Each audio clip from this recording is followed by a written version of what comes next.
Welcome to Cut Through the Noise. This is Dave Toronto. This program is about people, communication, business, sales, and life. If you like what you hear, please subscribe and share with your friends. I just wrapped up a conversation and turned on the microphone and started recording because I wanted to rant about this while it was fresh in my mind. And the topic today is this. What's the difference between a motivated organization and a completely demotivated organization? And I bring this up, and I'm reluctant to talk about it in some ways because some people think I'm a motivational coach, and I couldn't be more from that. Couldn't be further from that. I can't even stand that term. So I know that a lot of my buddies, if they listen to this, they're going to start talking to me and calling me a motivational coach or a life coach. Well, I'm not any of those things, but whatever. You can have what you want. But I want to talk about the difference between an environment that's breeding energy and excitement and buzz, an environment that's just dying or dead. What's the difference? And I got to thinking, I'm like, what is it? If I had to create a company from scratch, which I did, but I'm my own person. I don't have 1,000 employees, but I have had the opportunity to manage people before, and I have a lot of clients and a lot of managers in my network that manage other people.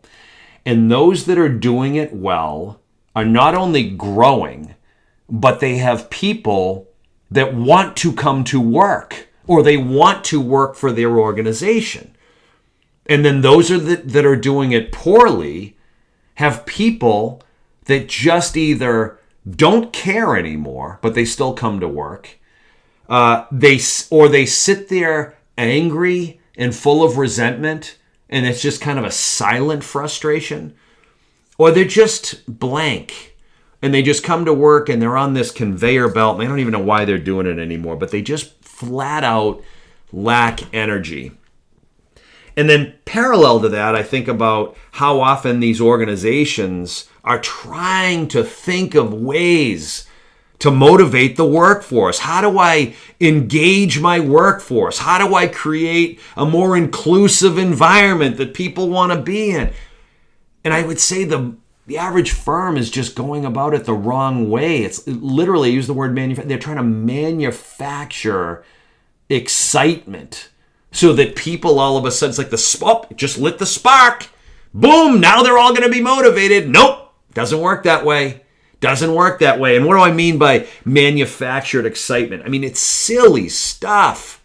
Which, by the way, I'll give you a couple of examples. Like one, we get to wear jeans now. Jeans on Friday, jeans every other day, jeans every day. Yeah, big deal. Everyone's wearing jeans right now. Who cares? You should let them wear jeans. Let them wear shorts. I don't care. As long as it's appropriate, let them wear it. But that's not sustainable. Half days. Well, if you meet this number or you do this for 5 days consecutively, well, you get to have the third Thursday off at 1:00 and you get to leave early. Great! Fantastic!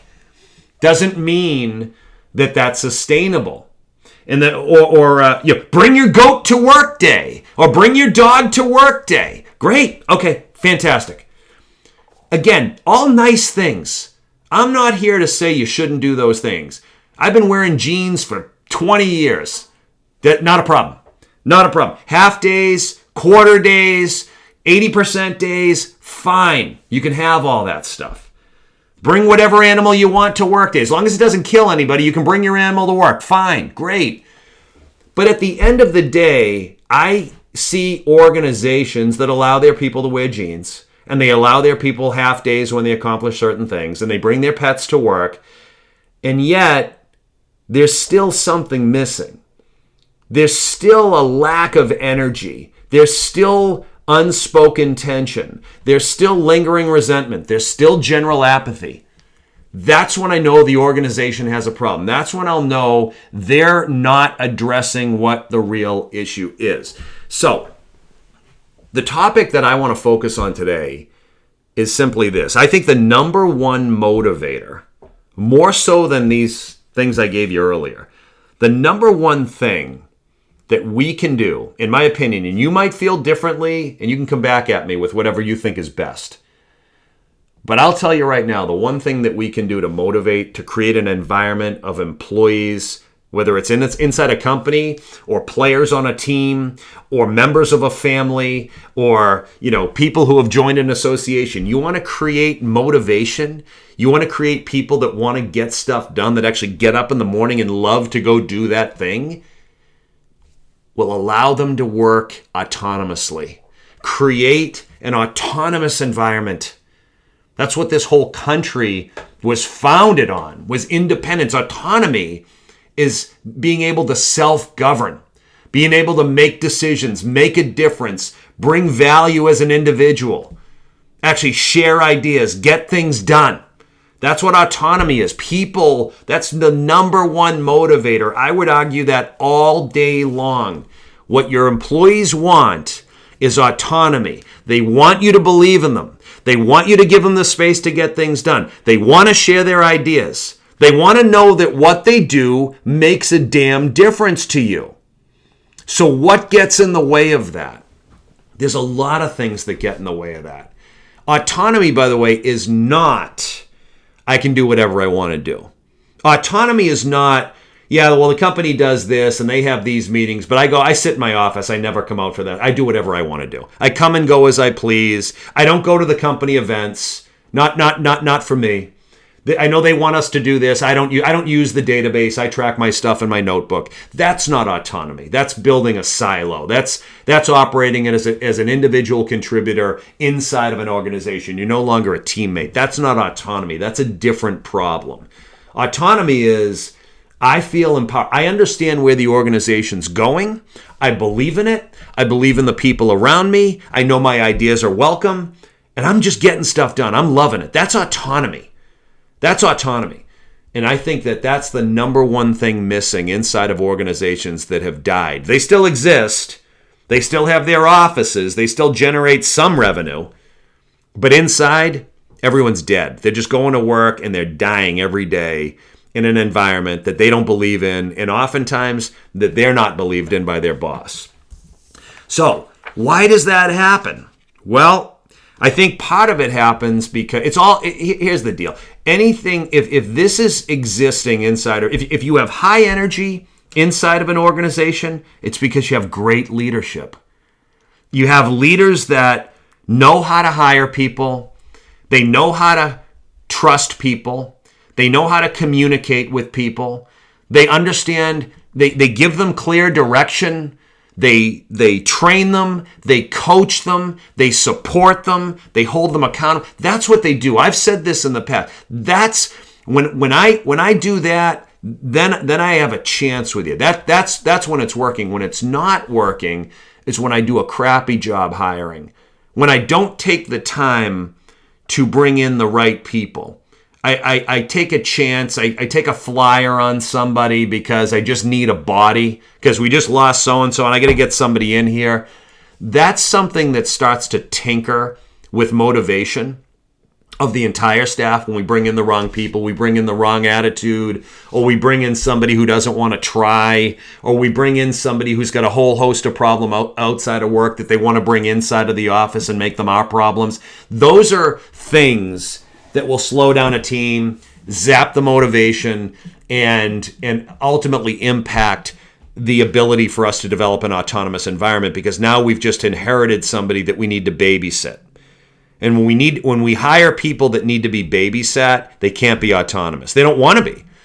They're already institutionalized. They're already conditioned to be, to fit in this box, and they're conditioning themselves to, work in a place where they get to be told, they get their 15-minute breaks, they get their hour lunches, whatever that is, and no, I'm going to fit in the. That's not autonomy. That's a problem. So bad hiring is a problem. The second thing is just you as a leader in general, and there are things that we do, sometimes unintentionally, sometimes intentionally, that strip people of their motivation. A lot of it is going to come down to us needing to control them. Our egos, our insecurities, needing to control them. And when we hire people and we start to become the chief decision maker for everything, and if you've listened to me in the past, you've heard me talk about this stuff in the past. But when we're overruling their decisions, when we're allowing them or making them come to us to ask permission for little things, stupid little things. Everything has to be cleared with me first. That saps them of their motivation. That saps them of their ability to be self-governed. When we aren't willing to let go, when we're not willing to let them fall down or make a mistake and get back up, when we're trying to make them too perfect, when we're trying to make ourselves feel like, me helping them and answering all these questions and me making all these decisions and me putting my final, I dotting and T crossing, that makes me feel like I'm doing something. I have to do this because that's my job. Well, we're just limiting them. When we do things like we doubt them or we talk sideways, if I'm having a conversation with one of, an employee about another employee and that gets back to them, if I'm doubting if they got the work done, did you do this? I noticed when I came in at 3:00, you weren't there anymore. Is there a reason you left early? I noticed you came in late today. Is there a reason you were 5 minutes late? That's the second time in the last month you've been 5 minutes. All these things are causing the employee to step back on us. That's what causes them to start to lose their motivation. When we punish them, when we yell at them, when we ignore problems, when we tell them we want their ideas and then we don't do anything with their ideas, when we tell them, hey, I want you to think about this and come to the next meeting with some ideas about that, and then we never bring it up again, that saps their motivation. That all of these things contribute to our employees losing energy, growing frustrated, and ultimately having a general apathy for the place and us. That's what it is. When the employee starts to feel like it just doesn't matter, like my ideas don't matter, when I bring the ideas, they don't listen to them. When I make a decision, they overrule it. Tell them we want their ideas, and then we don't do anything with their ideas. When we tell them, hey, I want you to think about this and come to the next meeting with some ideas about that, and then we never bring it up again, that saps their motivation. That all of these things contribute to our employees losing energy, growing frustrated, and ultimately having a general apathy for the place and us. That's what it is. When the employee starts to feel like it just doesn't matter, like my ideas don't matter, when I bring the ideas, they don't listen to them. When I make a decision, they overrule it. When I make a suggestion, it's ignored. You're creating an environment where people just stop trying. They just stop trying, and that's when you'll know it. Because you know as well as I, you walk into the office in the morning and you can see it written all over their faces when they no longer have the spark to do the job. You can take really, really good, smart, motivated people and you put them in an environment where these things are happening to them, you're going to lose them too. That's where their motivation goes away, and that's where their ability to be autonomous goes away, or their willingness to be autonomous goes away, because they don't believe it matters anymore. So, what are some things you can do? Well, you got to look in the mirror first off. That's what you got, and you have to decide: is this what you want? I asked you at the beginning. I mean, this is what I think. I think if you want to motivate a team, if you want a motivated team of any kind, you got to tell them, my job is to help you get to a point where you don't need me anymore, where you have the confidence and conviction to get stuff done and to make decisions without feeling like you got to run everything by me, where you've got the confidence to take some chances without talking to me about it. Now, that said, as the manager, I'm still here. If you've got questions, I'm absolutely still here. If you need support, I'm still here. I'm still going to be talking with you. But in the end, I want to build employees that have the confidence to stand up on their own. And when you tell them that, you'll know, and you tell them early, you'll know whether or not they're up for that challenge. And if you've got somebody that isn't looking for that, well, you know what? They're going to hate working there, and you're not going to hire them. You want to find out, is that the type of situation you want? Do you want to stand on your own? Would you feel more empowered if you were making your own decisions? Would you feel better if your ideas were being implemented or executed? Would you feel, if that's all yes, yes, yes, well, that's the first thing you got to do. You got to figure out, is that the type of employee you're hiring? The second thing I would recommend you do is set minimum standards for all of your employees. Make sure they know at a minimum what they need to do every day or every week in order to be successful in their role.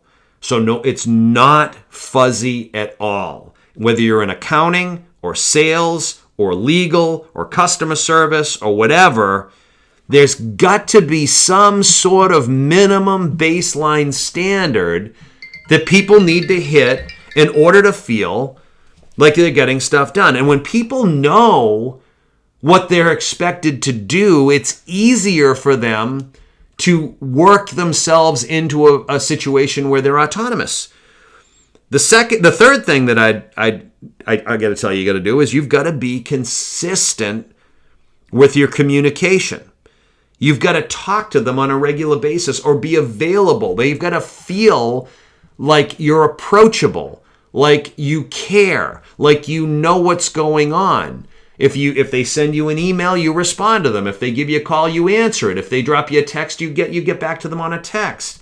You have some sort of meeting with them, whether it's a weekly or a bi-weekly or a monthly meeting with them where you're talking about these expectations that you set, these minimum standards. They know that the work they're doing matters. And when they know that you know and you're talking about it, they're more apt to do it. They're more apt to be motivated to do it.